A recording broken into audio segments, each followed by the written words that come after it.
ஓஷோவுடைய மதியினமே அதுதான். எனக்கு பிடிச்சிருக்கு, நான் செய்யறேன்.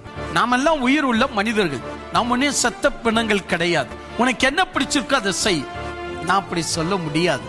ஏன்னா ஓஷோ ஒரு டைரக்ஷன்ல பாக்குறாருனா அந்த டைரக்ஷன்ல போய் பார்த்து விட்டு நான் சொல்லுகிறேன், அவர் சொல்றது தப்பு. எந்த மனிதனும் தனக்கு பிடிச்சதை செய்ய முடியாது. உண்மைக்குரியது எதுவோ, ஒழுக்கத்துக்குரியது எதுவோ, சத்தியத்திற்குரியது எதுவோ அதை மட்டும்தான் செய்யணும், வேற வழி இல்லை. ஓஷோ சொல்ற பேச்சை கேட்டு எனக்கு இஷ்டமான கணக்கு நான் போட்டுட்டா, எனக்கு இது பிடிச்சிருக்குன்னு கணிதம் என்னை ஏற்றுக்கொள்ளுமா? எனக்கு இஷ்டமான வார்த்தையை நான் பேசிட்டோமா? ஹிஸ்டரி என்னை ஏற்றுக்கொள்ளுமா? எனக்கு இஷ்டமானதை நான் நிரூபிக்கட்டுமா? அது விஞ்ஞானம் ஏற்றுக்கொள்ளுமா? இல்ல. அப்படின்னா இஷ்டப்பட்டதை ஏற்பது கடவுளுக்குரிய வழி அல்ல. சத்தியம் உள்ளதை ஏற்றுக்கொள்வதுதான் கடவுளுக்குரிய வழி.